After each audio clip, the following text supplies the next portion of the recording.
નમસ્કાર, હું છું પ્રિયંકા. તમે જોઈ રહ્યા છો સિટી કવરેજ ન્યૂઝ. આજના મુખ્ય સમાચાર. ગરવા ગિરનાર ફરતે 36 કિલોમીટરની થતી લીલી પરિક્રમા રદ થઈ છે, ત્યારે ભાવિકોનો ટ્રાફિક હવે રોપવે, ગિરનાર પર્વત અને ઉપલા દાતાર તરફ વળ્યો છે. પરિક્રમા રદ થતા શુક્રવારની મધ્યરાત્રિના 12 વાગ્યાથી જ ભાવિકોએ ગિરનારની સીડી ચડીને યાત્રા શરૂ કરી હતી.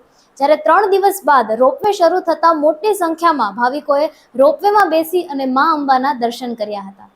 આ ઉપરાંત મોટી સંખ્યામાં ભાવિકોએ સીડી ચડીને દત્તાત્રેય સુધી પણ ગયા હતા.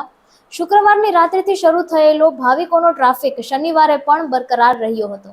એક અંદાજ મુજબ 35,000થી વધુ ભાવિકોએ ગિરનારની યાત્રા કરી છે.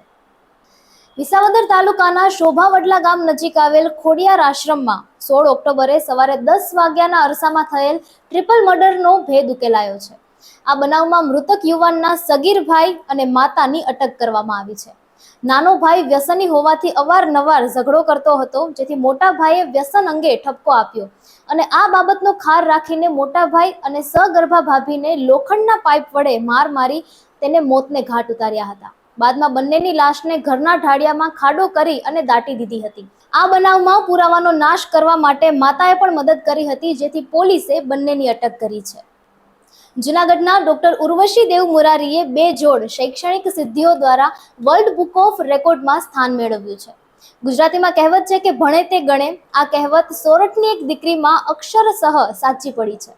પોતે તો ખૂબ જ ભણી, પણ સાથે તેને પોતાના પરિવાર અને સમાજના દીકરા અને દીકરીઓને પણ શિક્ષિત કર્યા છે.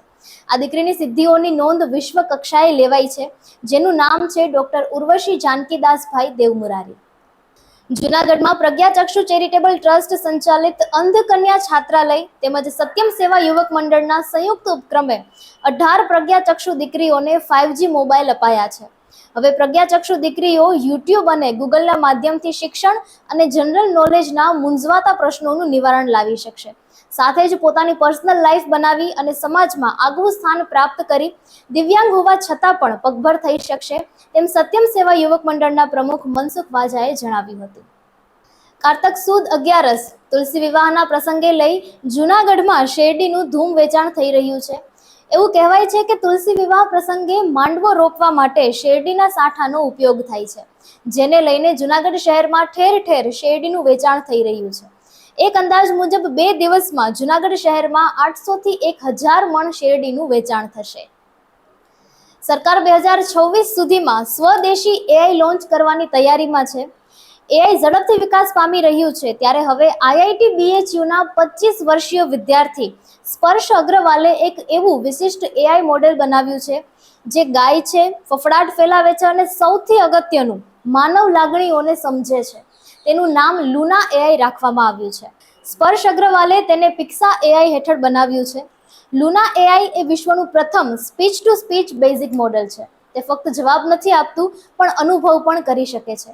મોટાભાગના વોઇસ મોડેલ ગ્રાહક સપોર્ટ માટે છે, પરંતુ લુના મનોરંજન અને સ્વાસ્થ્યને ધ્યાનમાં રાખીને બનાવવામાં આવી છે. સિટી કવરેજ ન્યૂઝના ડેઇલી અપડેટ માટે અમારી ચેનલને લાઇક કરો, શેર કરો અને સબસ્ક્રાઇબ કરો. આવતીકાલે મળીશું ફરી નવા સમાચારો સાથે. City coverage news Junagadh.